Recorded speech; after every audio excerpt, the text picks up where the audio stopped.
폴리메스 대쉬와카스 아메드. 이 책은 인간이 지닌 잠재력을 최대한 실현하는 방법을 탐구한다.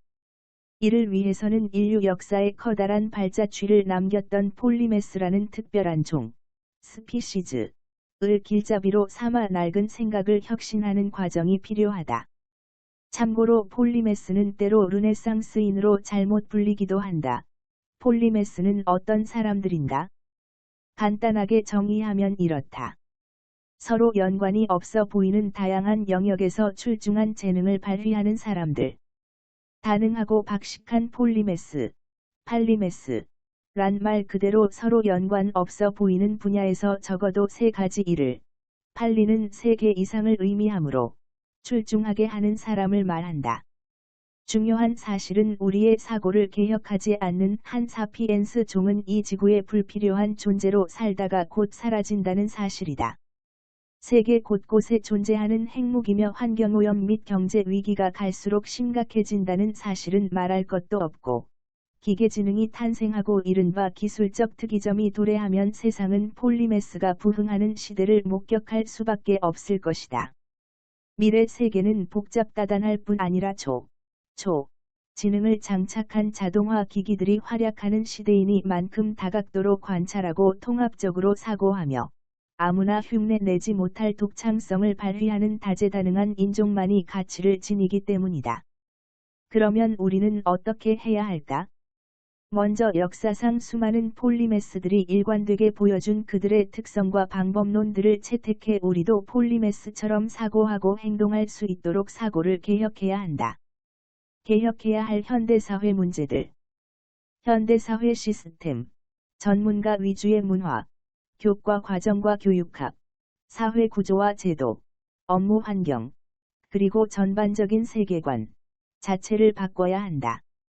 폴리메스를 장려하고 양성하는 시스템을 만들어 폴리메스 세대가 주도하는 새로운 시대를 열어야 한다. 폴리메스에게 알맞은 환경이 조성될 때라야 비로소 창의적이고 주도적인 사고로 자아를 실현하는 사람들이 책임 있는 자리에서 우리 인류를 발전적인 미래로 이끌 수 있다. 폴리메스는 매우 흥미로운 인종이다. 인간이 어느 한 분야에 갇혀 지내기를 거부할 때 어떤 일들을 해낼 수 있는지 보여준다. 진정한 폴리메스는 인간이 지닌 잠재력이 얼마나 다종다양한지를 보여주는 완벽한 본보기이다. 그렇다면 이들은 우리 사회에 실질적으로 어떤 가치를 더하는가? 이 질문의 답은 다음 한 문장에 담겨 있다. 폴리메스는 세계사에 지대한 영향력을 미친 사람들로 손꼽힌다. 그리고 다양한 종류의 폴리메스들을 소개해준다. 전문화 숭배. 우리는 위험천만한 착각에 빠져 있다. 오직 한 가지 일에만 평생 헌신하며 살아가는 길이 진리를 찾는 길이자 자아를 찾는 길이며 혹은 생계를 유지하는 유일한 방법이라고 믿도록 세뇌당해왔다. 전문화만이 답이라는 생각은 미신이다. 이 사회는 거대한 세계를 조각조각 분리하고 엄격하게 경계를 긋고 우리가 한 가지 분야의 전문가로 살아가게 만들었다. 경제학에 보이지 않는 손과 마찬가지로 전문가 시스템을 통해 가장 이득을 보는 자들이 이를 장려하고 유지하면서 이 미신은 생명력을 얻었다. 이런 맥락에서 초전문화는 하나의 이념이 되었고 세상일을 처리하는 단 하나의 방식으로 대중에게 전파되었다. 20세기 초반의 기업은 전화기, 사진기, 전기, 비행기 등의 획기적 신기술을 상품화하고 대량 생산 시스템을 창조했다. 1913년에 포드가 설립한 자동차 공장은 대량 생산의 상징이 되었고, 업무 효율성의 선구자인 프레드릭 테일러는 생산 관리를 도입해 노동 생산성을 증진했다. 이로써 노동을 과학적으로 관리하고 제조 공정을 전문화하는 시대가 열렸다. 교육 제도 역시 노동의 분업화와 전문화를 뒷받침했다. 교육기관들은 기업에 필요한 인적 자원을 양산해 전문화 시스템을 촉진하고 유지하는 원동력이 되었다. 산업화 이후 유럽의 교육 모델이 좋은 예다. 20세기 전까지만 해도 특히 유럽과 미국 등지에서는 선택받은 소수만이 정식 교육을 받는 특권을 누렸다. 그러다 산업혁명 이후 대량 생산에 필요한 노동자를 양성할 목적으로 대중교육이 도입되었다. 하지만 목적이 목적인지라 지식을 종합하고 통합해 전반적 원리를 이해하는 과정을 대가로 지불했다. 교과 과정이란 애초에 노동자들이 사용설명서 정도 읽을 줄 알고 생산 라인에서 특정 업무에 숙달할 수 있도록 가르칠 목적으로 설계되었다. 교과 과정을 과목별로 분화해 서로 연계시키지 않고 교육했고, 마치 공장 생산 라인에 놓인 제품을 취급하듯이 학생들에게 단계별로 필요한 지식을 주입했다. 20세기에 접어들어 세상에서 가장 영향력 있는 세 기관, 학교, 정부, 기업에서 분업과 분과를 채택해 경계가 엄격해졌고, 삶의 모든 영역에서 초전문화 문화가 새로 조성되었으며 오늘날에는 누구나 당연시하는 규범으로 정착했다. 수천 년 넘게 진행된 노동의 분업화로 사회적으로나 심리적으로 알맞은 조건이 형성되었고, 지식의 양이 기하급수적으로 증가한 데다 노동을 가치의 원천으로 삼는 관념이 결합해 과도하게 전문화된 사회가 도래했으며 사람들은 업종 내지는 직업 혹은 활동 분야를 기준으로 정체성을 규정하게 되었다. 현대인은 자기가 이해할 수 있는 틀 안에 타인을 단단히 가두고 선명한 이름표를 붙이고 싶어 한다. 이름표가 붙은 사람들의 경우, 실상은 우리 모두가 그렇지만, 한 번 부여받은 틀을 벗어나 다른 틀 속으로 들어가기는 쉽지 않다. 설령 그럴 만한 능력이 있는 사람이라도 세상은 그들에게 다른 이름표를 붙여주는 데 대단히 인색하다. 폴리메스 예술가 빌리 차일디시는 저명한 시인이자 소설가, 화가, 연주자로 활동 중인데 그를 끊임없이 한 틀에 집어넣으려고 시도하는 사회에 대해 목소리를 높였다. 사물을 범주화하는 인지적 성향의 원인이자 결과로서 발생한 분업화와 전문화 시스템은 한 가지 분야에 집중하는 것이 생산성 향상과 효율성 개선, 보다 큰 수익으로 이어진다는 가설에 기초한다. 사회 곳곳에서 단단히 유지되는 구획화로 우리는 악순환에 빠져 있다. 사람들은 그들만의 특정 분야에 갇혀 지낸다. 위기에 빠진 현대교육. 세계적인 교육 석학인 영국의 켄 라빈선에 따르면 현대 교육 제도는 제대로 기능하고 있지 않다. 여태 빅토리아 시대의 모델에 기초하고 있으니 구식도 이런 구식이 없다. 현재 교육 제도는 지식에 있어서도 기술에 있어서도 학생들에게 밝은 미래를 보장하지 못한다. 학생들을 로봇처럼 취급해 천편일률적으로 다루는 것은 21세기 직업시장에는 적합하지 않다. 교육제도가 시대 변화에 따라가지 못하는 까닭에 학생들은 참 지식을 향한 갈증을 해소하지 못한 채 학교를 떠나고 별 보람 없는 직장의 메인 몸이 되어 출퇴근길에 기초 수준의 역사책이나 과학책을 읽으며 뒤늦게 기초학문에 눈을 돌리곤 한다. 근래에 이른바 고등교육을 받은 사람들 사이에서 인문교양 서적 인기가 치솟는 것도 이런 이유다. 정작 학창 시절에는 졸음과 싸우며 지루하기 짝이 없는 공부를 하느라 재미난 교양 지식을 별로 접하지 못했다. 어른이 되고 나서야 세상에는 기술 및 실용 지식 외에도 중요하고 흥미있는 지식 세계가 있음을 깨닫는다. 공장 노동자를 길러내는 교육에서 출발해 교과를 분절적으로 익히는 현대의 교육 제도는 사회에 만연한 전문화 시스템에 따라 학년이 올라갈수록 그 경향이 더욱 심화된다. 전 세계 대부분의 나라에서는 학생들이 일찌감치 한 분야의 전문성을 갖추도록 그들을 응원하고 압박한다. 그 결과 다방면에 재능이 많은 학생은 심리학자들에 따르면 여러 가능성을 놓고 좌절과 혼란, 불안에 직면하곤 한다. 우리 사회에는 한 우물만 깊이 파도록 강요하는 문화가 팽배하고 어느 분야든 어느 정도 시간이 지나면 우물 밖으로 빠져나오기는 거의 불가능하다. 이는 일종의 노예제로서 우리는 무언의 굴레에 매여 있다. 우리 사회에는 한 우물만 깊이 파도록 강요하는 문화가 팽배하고 어느 분야든 어느 정도 시간이 지나면 우물 밖으로 빠져나오기는 거의 불가능하다. 이는 일종의 노예제로서 우리는 무언의 굴레에 매여 있다. 전문가를 추종하는 문화 속에서 노동자들은 평생 한 직업에 충실한 것만이 자신이 생존하고 발전하는 유일한 길임을 좋게 말해 기꺼이 수용하게 되었지만 한편으로는 자기 직업에 대해 환멸감과 허무감을 느끼는 경우가 많다. 자기 직업에 대한 허무감은 역설적이지만 개도국보다는 오늘날 선진국에서 더 크게 나타난다. 마르크스는 노동 분업을 가리켜 개개인을 하나의 소명에 올가매는 짓이라고 비판했으며 그의 말 맞다나 오늘날도 우리는 분업 시스템에 매여 있다. 일과 삶의 불균형. 21세기 고용 시스템에 대한 환멸과 그로 인한 공허감을 해결하고 싶은 노동자들은 이를 벗어나 다양한 관심사로 눈을 돌리거나 자신이 몰입할 도전거리를 찾아 나선다. 업무 외에 전념할 취미나 활동이 필요하다고 입을 모으지만 이는 말뿐인 경우가 허다하고 실제로 대부분의 기업에서는 한눈 팔지 말고 전문 분야에 전념하도록 권장하고 다양성을 추구하려는 인간의 욕구를 억압한다. 이런 까닭에 아리스토텔레스는 돈을 받는 모든 직업은 마음을 빼앗거나 타락시킨다고 말했고, 고용주 밑에서 일하는 삶은 생계를 유지하는 매우 부끄러운 방식이라고 이븐 칼둔이 말했다. 미친 듯이 발전. 더 정확히 표현하자면 더 많은 돈과 더 많은 물질을 쌓는 일에 매달리면서 전례를 찾기 힘들 만큼 기술의 진보를 이루었지만 그러는 사이 인간의 자유와 다양성이 희생되었다. 이론의 여지는 있지만 인간의 노동 시간은 인류 역사상 그 어느 때보다 기록적인 수준으로 증가했다. 인터넷과 모바일 기술로 어디서나 일할 수 있는 환경이 보편화되었다. 일과 삶의 균형을 조화롭게 유지할 수 있는 기반이 마련된 것이다. 하지만 오히려 업무 시간이 늘어나 사생활과 여가 시간을 잠식할 뿐이다.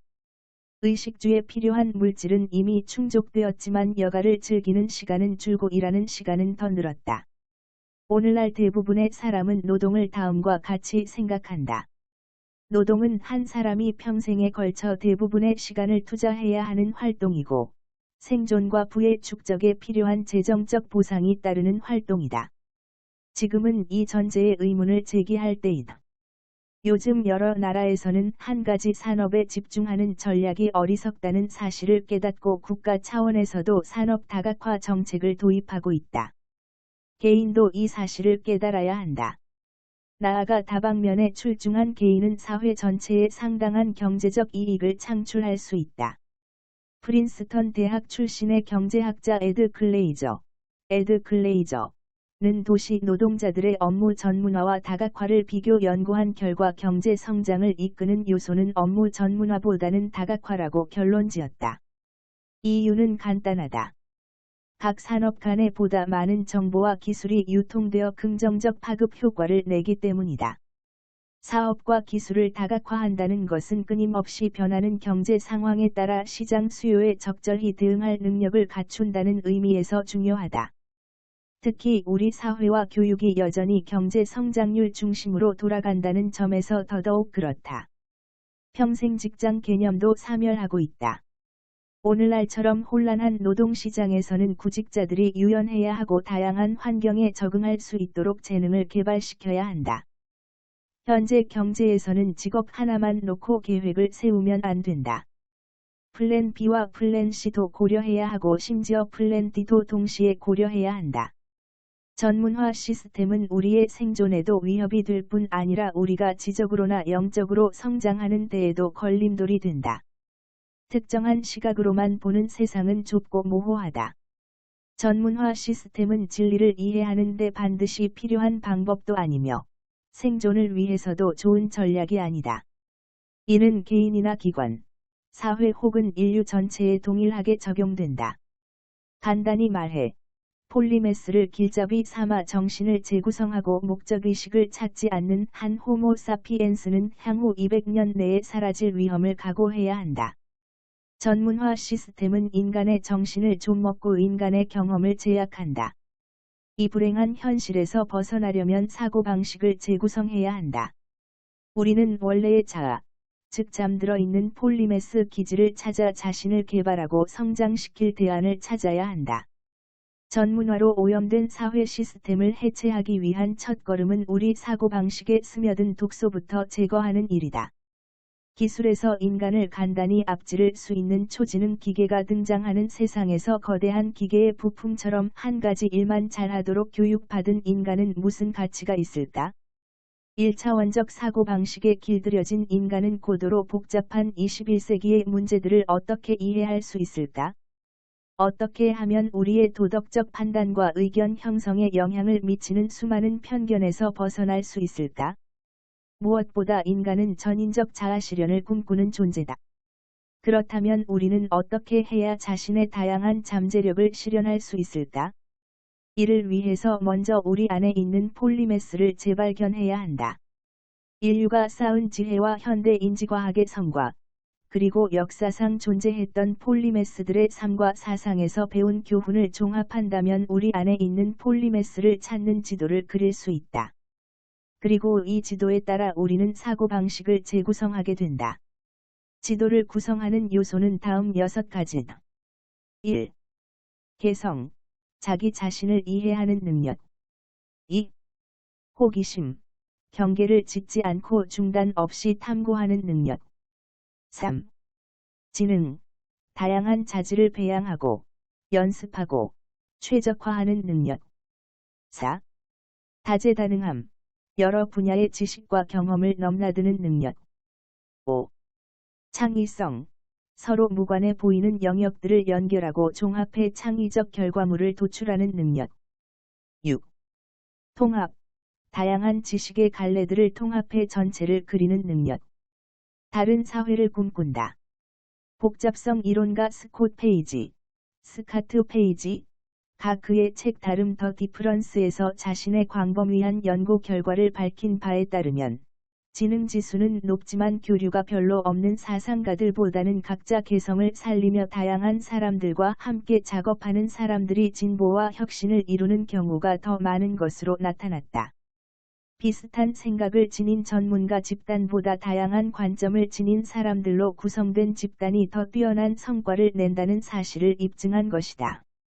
개인의 생각과 경험이 다양해지면 사회 전체의 다양성이 폭발적으로 증가하고, 이는 다시 개인에게 긍정적인 영향으로 돌아간다. 그리하여 계급 간의 분야 간의 또 문화 간의 상호작용이 지속적으로 일어나는 범세계적 환경에서는 이질적인 사람들과 생각과 영역들 간의 각기 이종교배가 일어날 가능성이 높다. 21세기 세계화 과정에서 공동체 의식이 확장하고 결합함에 따라 지구적인 규모의 이종교배가 여러 곳에서 진행되어 전에는 상상하지도 못했던 다양한 신세계가 열렸다. 오늘날 우리 사회는 다양한 형태와 플랫폼을 통해 상호작용할 수 있다. 스카이프, 이메일, 왓츠앱, 워트세프, 메신저 프로그램, 소셜미디어, 블로그, 토론 포럼 등을 통해 다양한 배경을 지닌 사람들이 함께 아이디어를 공유하고 개진한다. 세계화 체제가 다재다능한 인재를 키워내는 촉매 역할을 하려면 가짜가 아니라 진짜 세계화가 실현되어야 한다. 21세기에는 모든 나라가 식민지 지배에서 벗어나 세계화에 편입되었으니 서구권 중심의 사고가 사라졌으리라고 가정할지도 모르지만, 혹은 그러기를 바라겠지만, 현실은 그렇지 않다. 우리가 경험하는 세계화는 그 지지자들이 얘기하듯 전체 혹은 대다수의 세계 문화가 조화롭게 통합된 형태가 아니다. 지배적인 문화, 다시 말하면 마침 공교롭게도 오늘날의 서구 문화가 전 세계적으로 확산되었을 뿐이다. 이것은 바로잡아야 할 문제다. 전 세계 원주민의 문화, 역사, 철학을 더 진지한 자세로 존중할 필요가 있다. 이런 점들을 고려할 때 세계화된 사고방식을 배양하기 위한 세계화된 교육이 날로 중요해지고 있다. 계몽주의 시대의 유럽의 상류층 자제들이 그랜드 투어를 통해 문물을 익혔듯이 오늘날의 청소년도 세계를 여행하며 견문을 넓히는 것을 당연히 생각해야 한다. 특히 요즘에는 세계 여행이 훨씬 쉬워졌으므로 어렵게만 볼 일은 아니다. 대학에 진학하기 전에 갭이어를 통해 세계를 경험하지만 여전히 부족하다. 학생들이 전 세계 문화를 습득하고 세계관에 통합할 수 있도록 이 같은 여행을 교과 과정에 정식으로 포함시켜야 한다. 다른 교육을 꿈꾼다. 우리는 현행 교육체제의 뿌리가 머나먼 부족 시대의 구시대적 학습 방식에서 쭉 이어져 왔다고 가정하지만 이는 재고할 필요가 있다. 폴리메스 인류학자인 제러드 다이먼드가 연구를 통해 밝힌 바에 따르면 현대 서구권의 교육 체제와는 그 형태가 전혀 다르지만 다수의 부족 사회에서는 다방면에 걸쳐 자유롭게 재능을 개발해 천차만별한 삶에 대비하도록 아이들을 교육하는 과정이 있었다. 다이아몬드는 파푸아뉴기니의 원시 부족을 예로 들어 교육 과정을 설명했다. 이곳에는 맥락에서 따로 떼어낸 지식을 한 사람이 다른 사람에게 전달하는 공식 교육도, 암기해야 하는 내용도, 학급도, 시험도, 학교도 없었다. 그의 말에 따르면 원시 부족의 교육 현장에서 지식은 사회생활과 불가분의 관계에 있다. 아이들을 제약 없이 양육해 사회생활에 폭넓게 대비하도록 한 부족 사회의 교육 철학이나 창의성 개발의 원동력으로 아이들의 놀이에 주목한 몬테소리 교육법에는 우리가 주목할 부분이 많다. 현대사회의 부모들은 자녀들을 과잉보호하거니와 아이들의 탐구 정신과 자율성을 축소한다. 이런 교육 환경에서는 각자의 개성도 증진한다. 자율적으로 창의성을 키우는 부족 사회의 교육 방식을 현대사회에 적용한다면 우리 아이들은 유년기에 보다 다양한 재능을 개발할 것이다. 폴리메스가 역사를 빚은 주역이라는 사실도 그들이 필연적으로 미래의 역사를 결정지을 것이라는 전망도 별로 놀랍지 않다. 그들은 과거에도 그랬듯이 앞으로도 우리 사회에 없어서는 안 될 존재다. 21세기를 살아가는 개인에게 다재다능함의 가치는 더없이 중요하다. 때가 되었다. 당신에게는 비전이 있다. 표현하고 싶은 감정이 있고 세상과 공유하고 싶은 아이디어가 있다. 깨어날 순간을 기다리는 나를 찾아 내면을 탐험해야 한다. 가능한 모든 수단을 강구해 당신의 비전과 감정과 아이디어에 생명을 불어넣어야 한다. 영화의 주제로 삼아도 좋고 그림으로 표현해도 좋다. 소설이나 음악에 담아내도 좋다. 아니면 이것들을 바탕으로 제품이나 기기, 모바일 앱을 개발할 수도 있다. 당신 안에 잠재된 능력을 최대한 실현하려면 인지능력, 지식, 예술적 능력, 수학적 기술, 리더십을 배양하고 활용할 필요가 있고, 지속적으로 또 다른 인지능력을 개발하고 습득해야 한다. 지식이나 기술에 부족한 부분이 있으면 그 분야의 전문성을 갖춘 사람들과 협업하며 배우도록 한다. 진정한 세계화와 특이점을 실현해 진일보한 유토피아적 미래를 실현할 사람들이 곧 미래의 세상에서 가장 많은 혜택을 누리게 될 것임은 자명하다. 그들 가운데 다수가 기득권층의 폴리메스다.